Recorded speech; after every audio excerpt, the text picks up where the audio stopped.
Il y a 3 ans, j'ai fait la plus grosse erreur de ma vie. J'ai acheté la Bible satanique. Je crois qu'elle est d'Anton LaVey. Et j'ai commencé à la lire. Et je l'ai lue en entier. Et puis, la pire chose qui me soit jamais arrivée, des choses que je ne pensais même pas possibles, des choses que je croyais irréelles, me sont arrivées. Et oh Seigneur, donne-moi la force. J'ai donc lu cette Bible. J'ai lu cette Bible satanique. Et pour faire court, j'ai senti cette luxure m'envahir. Et j'ai commencé à avoir des rapports sexuels avec quelque chose que je ne pouvais pas voir.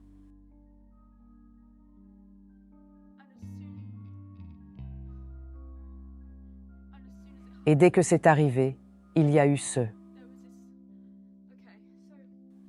J'ai donc lu la Bible satanique quand j'étais à l'université. Je venais de commencer l'université. Je faisais du design de mode.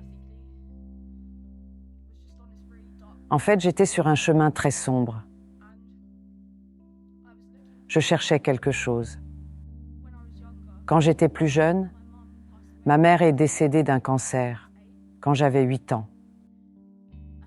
Et à partir de là, ce fut une spirale descendante très sombre. Je cherchais quelque chose. Et j'aimais être rebelle. Et j'aimais me moquer de Dieu. Et j'aimais juste blasphémer. Donc, après avoir lu ce livre, j'ai eu des rapports sexuels avec cette chose que je ne pouvais pas voir tout de suite après.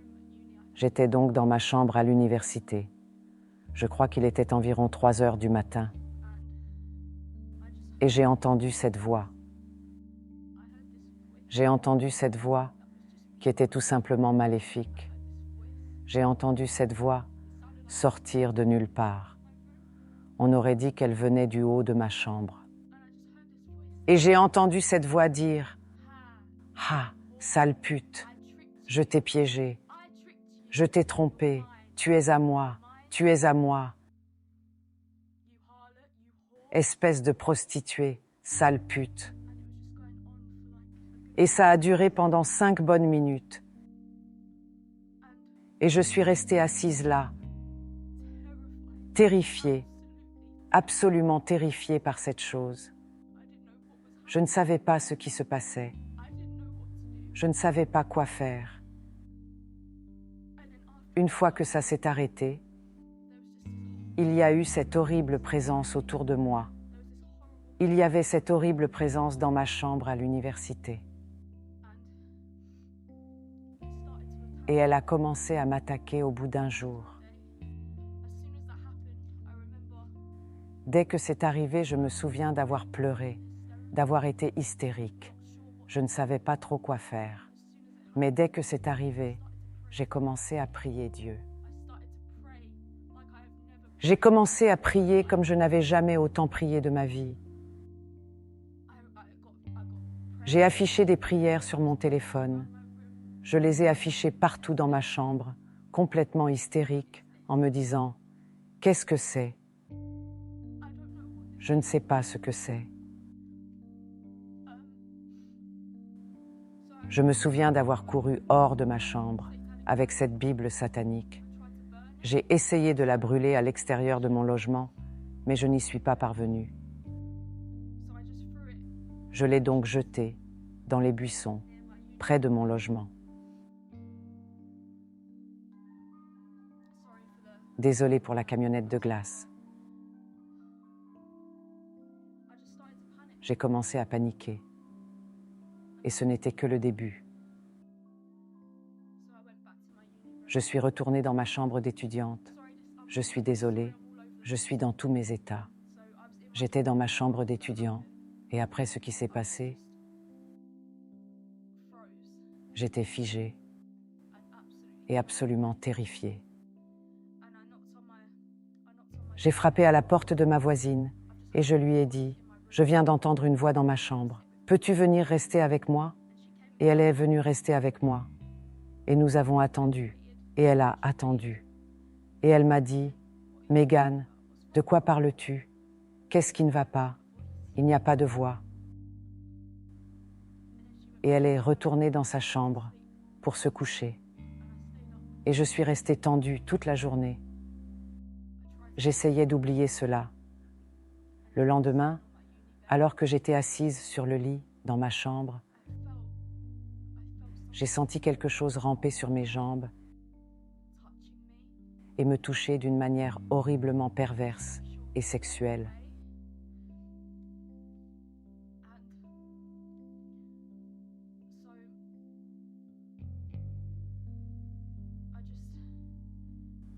Je ne savais pas quoi faire, puis je l'ai entendu me parler. J'ai entendu cette chose me dire « Tu sais que tu le veux, tu sais que tu le veux ». Elle essayait de me faire monter, sexuellement, jusqu'à ce que ça devienne si fort que j'ai cédé. Ce fut la pire erreur que j'ai commise. Après ça, j'ai senti quelque chose me violer. J'ai senti que quelque chose me violait. J'ai couru dans la cuisine où se trouvaient mes colocataires et j'ai dit « Les gars, quelque chose me viole, quelque chose me viole ».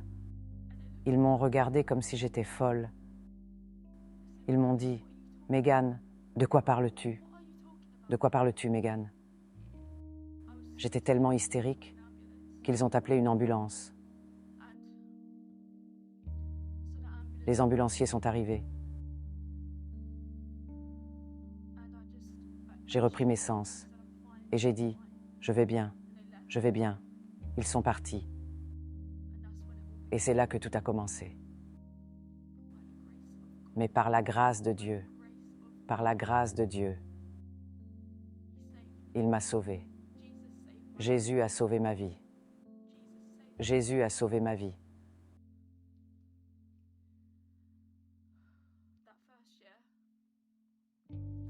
La première année, ça se passait tous les jours, toutes les nuits. Cela ne s'est pas arrêté. Cela a commencé à me tourmenter. Ça a commencé à me toucher partout.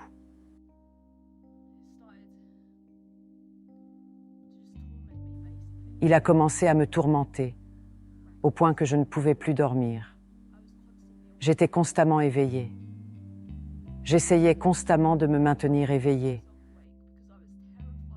parce que j'étais terrifiée à l'idée de m'endormir et de voir cette chose ramper sur moi et essayer de me violer et de me violer. Ô Seigneur, donne-moi la force.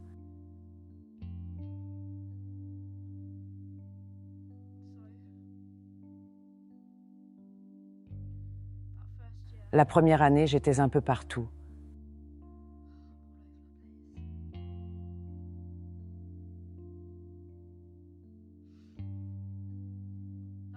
Ce jour-là, ce jour où il a commencé à me violer, cette nuit-là, j'ai complètement cédé. Et j'ai volontairement eu des rapports sexuels avec ce démon.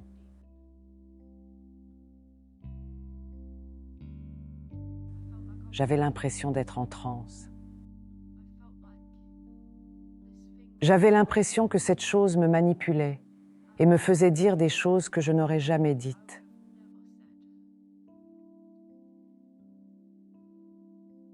Et j'ai eu des rapports sexuels avec ce démon toute la nuit. Quand je me suis réveillée, quand je suis sortie de cette transe le matin, je n'arrivais pas à croire ce que j'avais fait. J'ai commencé à prier. J'ai commencé à crier à Dieu. J'ai commencé à pleurer en disant « Dieu, aide-moi. Dieu, sauve-moi. Dieu, aide-moi à me libérer de cette chose. Dieu, s'il te plaît, aide-moi. Dieu, aide-moi. Dieu, aide-moi.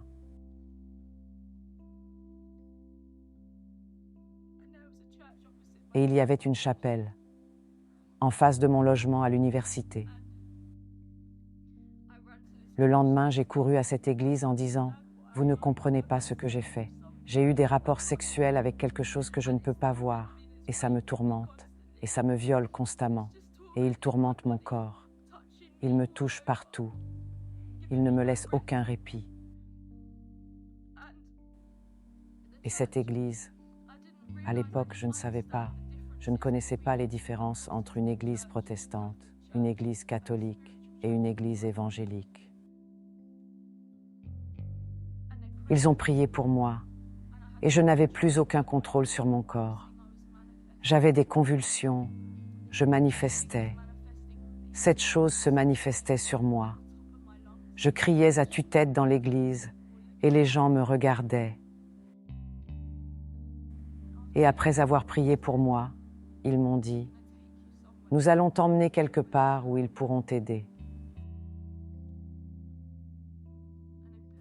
Ils m'ont mis dans une voiture et m'ont conduite à l'hôpital. Et ce fut la première fois où j'ai été internée dans une section. Je ne comprenais même pas ce que signifiait la section à l'époque. J'étais juste assise à l'hôpital. J'avais la Bible contre ma poitrine et je me balançais d'avant en arrière, sans aucun contrôle de mon corps. Je pleurais et pleurais, et ils m'ont demandé « Quel est le numéro de tes parents ?» J'ai répondu que je vivais avec ma tante, et je leur ai donné le numéro de ma tante. Et ils ont conduit d'Essex à Epsom, parce que c'est là que se trouvait mon université. Ils ont vu dans quel état j'étais, mais ils ne comprenaient pas. Ils ne comprenaient pas ce qui se passait. Ils avaient tellement peur pour moi. Je pense qu'ils ont cru que j'avais perdu la tête.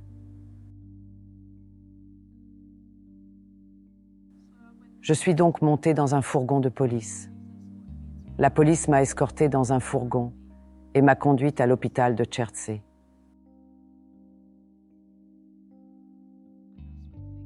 Et c'est là que les choses ont commencé à se gâter.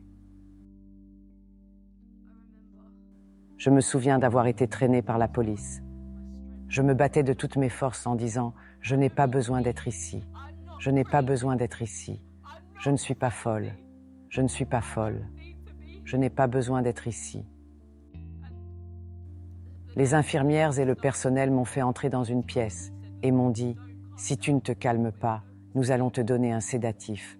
Nous allons te faire une injection pour te calmer. » Et j'étais complètement hystérique. J'ai dit « Écoutez, je ne suis pas folle. C'est vraiment ce qui m'arrive. Vous ne comprenez pas. » Je ne comprenais pas. Je savais juste que cette chose était purement maléfique. Purement maléfique. Et il voulait me détruire. Il voulait me détruire. Il voulait me tuer. Il essayait de ne pas me faire dormir. Il essayait de me tuer à travers la privation de sommeil. Il essayait de me tuer en me souillant. Il essayait de me tuer en me tourmentant constamment, jour et nuit.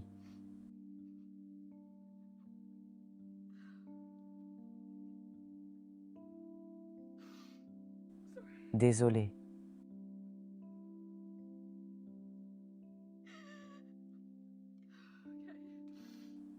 Ok. Ils m'ont donc donné un sédatif.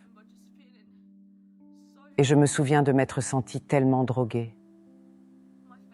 Mon visage est tombé dans ma nourriture quand je mangeais. Et je pense que quelqu'un a dû me porter jusqu'à mon lit d'hôpital cette nuit-là. Et puis je me suis réveillée. Et tout a recommencé. Je n'arrivais pas à dormir. J'étais hystérique. Les infirmières Les médecins m'ont donné un diagnostic qui n'a même pas de sens. Ce n'était même pas un diagnostic. Ils ont dit que j'avais une psychose aiguë.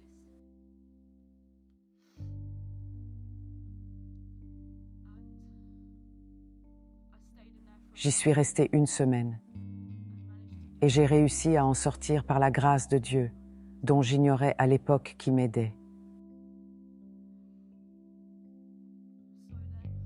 Après cela, j'ai commencé à chercher et j'ai commencé le combat pour ma vie. J'ai commencé cette bataille pour ma vie. J'ai commencé à chercher ce qui pouvait m'aider, qu'est-ce que c'est? J'ai compris plus tard que c'était un démon ou des démons parce que.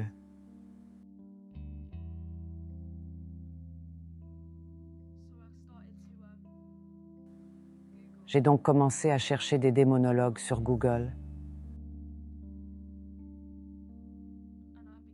et j'ai commencé à parler à l'un d'entre eux.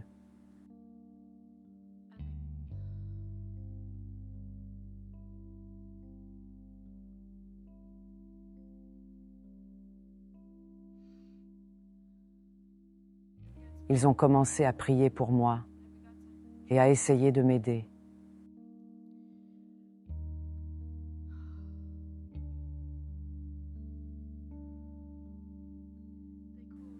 Ils ne pouvaient pas.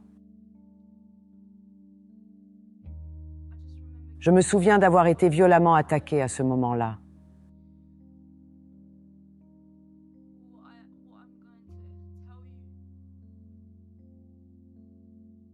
Ce que je vous dis est surnaturel. Et je prie simplement pour que Dieu m'aide à l'expliquer et à le comprendre, à le faire comprendre aux gens.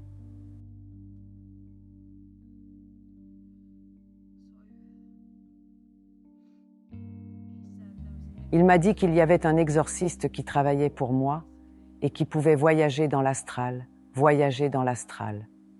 Je ne suis pas sûre de ce que c'était. C'est juste comme quand ils sortent, je pense que c'est une projection astrale. Et c'est essentiellement de la sorcellerie. Et ça s'est un peu calmé, les attaques se sont un peu calmées. Ils ont réussi à faire quelque chose dans le domaine spirituel pour les arrêter un peu. Je suis allée voir une démonologue qui s'appelle. Quel est son nom? J'ai trouvé dans le journal The Sun un article sur cette femme qui disait pouvoir renvoyer les démons en enfer et qu'elle pouvait en fait sortir les gens de l'enfer et toutes ces choses. Je ne comprenais pas, mais je me disais que c'était ma seule chance. Il faut que je parte la voir. Je crois qu'elle s'appelait.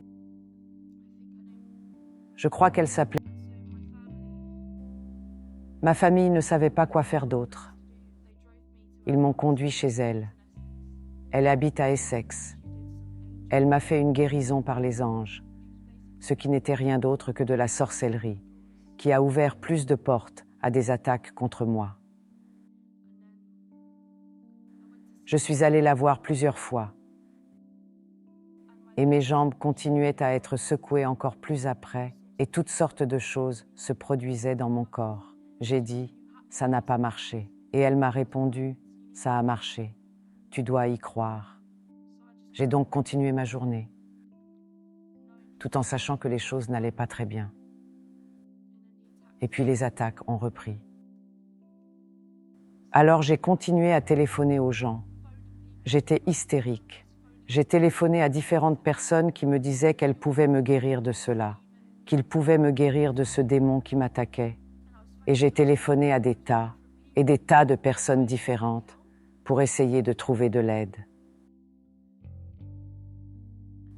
Et ils ne pouvaient pas m'aider.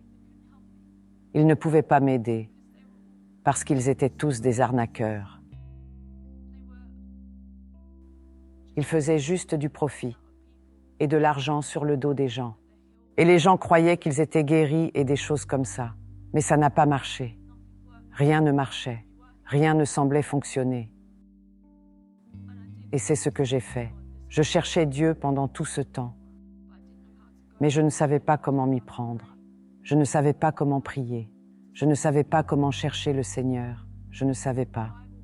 Je lisais la Bible constamment et j'avais de ces expériences surnaturelles en lisant la Bible. Ma tante a même vu que lorsque je lisais la Bible sur le canapé, tout le canapé bougeait d'avant en arrière.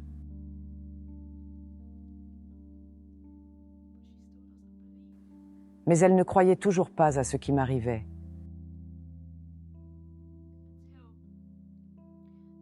Jusqu'à la deuxième fois où j'ai été internée. Je crois que c'était en 2018. Ma cousine travaille donc comme conceptrice de jeux. Et elle s'est effondrée au travail à cause de moi. Elle a fait une dépression à mon sujet. Et une amie est venue la voir. Qu'est-ce qui ne va pas? Alors ma cousine a commencé à expliquer comment j'avais lu ce livre. Et puis j'ai commencé à être attaquée par quelque chose que je ne pouvais pas voir. Et son amie lui dit, « J'ai vécu une expérience similaire à celle de Megan. Pendant 3 ans, je n'ai pas quitté la maison. Parce qu'il y avait cette chose à l'intérieur de moi qui me tourmentait. » Et elle a dit, « Allez voir cette dame qui s'appelle Anne-Marie. Elle peut aider Megan à 100%.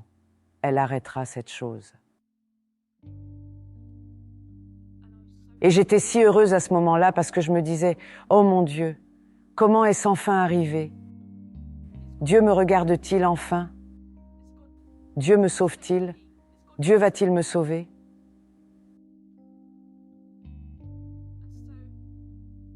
Et donc après ma sortie de l'hôpital, cela faisait 2 semaines cette fois que j'étais placée en asile.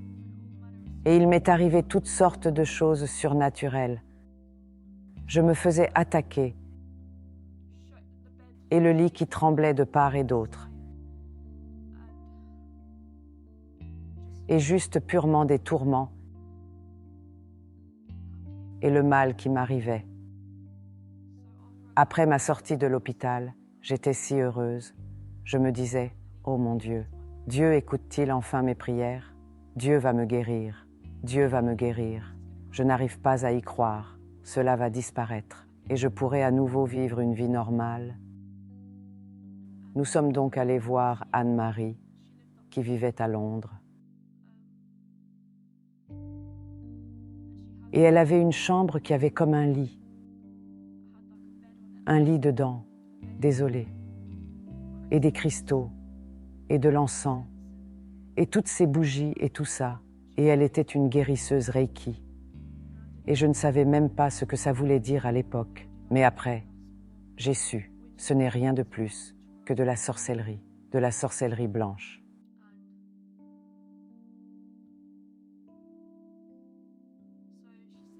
Et donc elle m'a posé des questions sur ce qui se passait.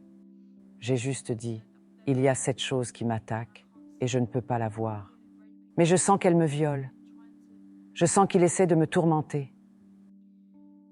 Il me tourmente, secoue mon corps, me balance dans tous les sens, me caresse le corps, me touche partout. Et elle a dit, « Ok, on va régler ça aujourd'hui, Megan. » Alors je me suis allongée. Ma cousine est sortie de la pièce et je me suis allongée sur le lit de la chambre.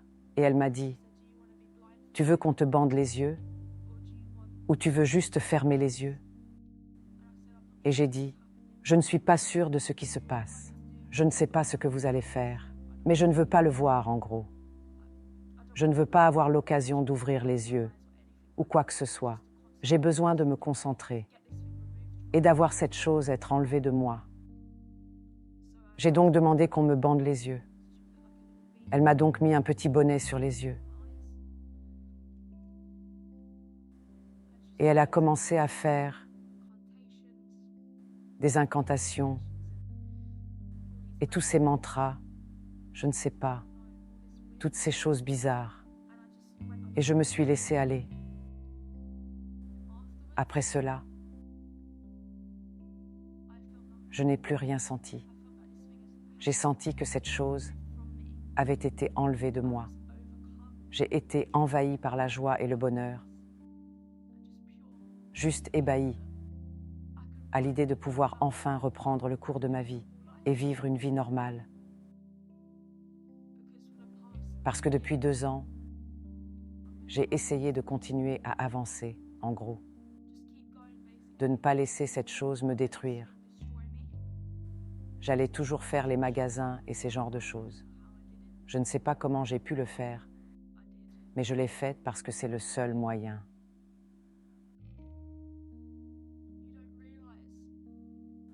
On ne se rend pas compte à quel point on a envie de vivre jusqu'à ce que quelque chose vienne pour vous tuer. Je viens de combattre cette bataille tous les jours pour rester en vie, pour ne pas me suicider, pour ne pas me tuer. Parce que c'est ce que cette chose voulait faire. Cette chose voulait me traîner en enfer. Je n'avais pas Dieu dans ma vie à ce moment-là, comme il se devait. Je lisais toujours la Bible, mais je ne savais pas comment prier. Je ne savais pas quoi faire. Je ne recevais pas la délivrance à ce moment-là. Je n'étais pas dans la parole. Je n'étais pas correctement dans la parole. Je ne comprenais pas vraiment ce que je lisais. Je ne l'avais pas déclaré à l'époque, parce que je ne savais pas que c'était ce que je devais dire, pour que le Saint-Esprit vienne habiter en moi et que Dieu commence à travailler en moi et me délivrer de ces démons. Donc, après cela, pendant 1 an, je n'ai rien ressenti, vraiment. Mais chaque jour, j'avais la sensation d'être pincée, juste des pincements, des sensations bizarres sur mon corps, pendant 1 an. Et j'ai commencé à régresser pour revenir à ce que j'étais. J'ai commencé à regarder des films comme American Horror Story et des films d'horreur, entre autres. Et je ne sais pas pourquoi je l'ai fait. Je ne sais pas pourquoi j'ai fait ça. Je regardais juste des choses qui étaient populaires et je me disais « Oh, je suis juste normale. C'est ce que je veux regarder. » Vous voyez ce que je veux dire? J'ai donc regardé des choses comme ça et j'étais à l'université à ce moment-là pour 1 année entière. Je n'avais rien. Mais ce que je n'ai pas compris, c'est que cette sorcellerie, ce n'était que temporaire. Et une nuit, j'ai vraiment trop réfléchi à tout ce qui m'était arrivé depuis 2 ans. J'étais allongée dans mon lit et j'étais en train de faire « n'y pense pas, n'y pense pas, n'y pense pas ». Et je me suis assise sur mon lit. Et j'ai commencé à me balancer sur mon lit comme ceci et à dire « n'y pense pas, n'y pense pas ». Et soudain, j'ai senti cette chose me tirer en arrière. Et les attaques ont recommencé. Mais c'était pire. C'était bien pire. Je ne suis pas sûre de ce que j'ai fait, mais cette chose était toujours autour de moi. C'était toujours autour de moi. Et je n'en avais aucune idée. J'ai juste pensé « Oh, je vais juste ignorer » cette sensation de pincement sur ma peau. Cette chose était toujours autour de moi. Parce que la sorcellerie n'est pas de Dieu. Dieu a la capacité de délivrer les gens complètement et il a transformé ma vie à tel point qu'on ne me reconnaît plus aujourd'hui. Et je rends toute la gloire à Dieu, vraiment. Et ce n'est même pas le moment où j'ai été sauvée. Donc cette année, les attaques ont été très graves. J'ai essayé d'y remédier par moi-même. Je cherchais des exorcismes et je cherchais en fait un exorciste parce que je me suis dit « Oh, c'est ce qu'ils font dans les films d'horreur. C'est ainsi qu'ils éliminent les mauvais esprits et les démons. C'est cela le remède. Et je n'avais aucune idée de ce qu'était la délivrance à ce moment-là. Mais en gros, la délivrance, c'est à peu près la même chose. Dieu vous délivre par quelqu'un qui a l'onction pour délivrer quelqu'un. Il pose les mains sur vous et commence à prier et à dire « Je brise ton pouvoir au nom de Jésus. Je t'enlève au nom de Jésus. Je te déracine au nom de Jésus. » C'est la bonne façon de procéder pour avoir quelque chose comme ça. Seul Dieu peut vous délivrer. Je m'adresse à tous ceux qui, en ce moment même, sont peut-être en train d'expérimenter les mêmes choses que moi, qui peuvent être terrifiés par ce qui leur arrive, mais je vous dis maintenant que Dieu est votre Seigneur et votre Sauveur. Dieu vous aidera. Dieu m'a aidé. Dieu a transformé mon esprit. Dieu vous sanctifiera. Dieu vous débarrassera complètement de cette chose, et c'est la seule façon de s'en débarrasser. Donc je parle à quiconque en ce moment qui pourrait vivre les mêmes expériences que j'ai vécues.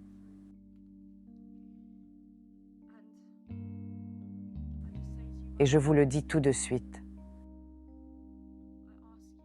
Je vous demande d'inviter Dieu dans votre vie en disant « Dieu, aujourd'hui je te donne ma vie. Jésus, tu es mon Seigneur et mon Sauveur, et je te donne ma vie. » Puis trouvez une bonne église, une bonne église. Dans la Bible, Jésus a chassé les démons. Jésus a chassé les mauvais esprits des gens. J'étais sur le point d'être utilisée par Satan et devenir une sataniste. Mais par la grâce de Dieu, il m'a sauvée. Et je n'ai jamais ressenti une telle paix dans ma vie. Je ne me suis jamais sentie aussi en sécurité. Dans ta détresse, crie à l'Éternel. Crie à Jésus. Il t'entendra. Il t'entendra et il accourra vers toi. Il entrera dans ta vie et te sauvera la vie et t'aidera. Être en Christ est le seul moyen. Jésus-Christ est le seul Dieu. Jésus-Christ est mort sur la croix du Calvaire pour nos péchés, pour que tout ce que j'ai fait dans mon passé, en lisant ce livre, tout soit lavé, de la couronne de ma tête jusqu'à la plante des pieds, par le sang de Jésus. Mes péchés ont été payés. Jésus a payé pour ses péchés. Et le sang de Jésus vous rendra sans tache et irréprochable aux yeux de Dieu,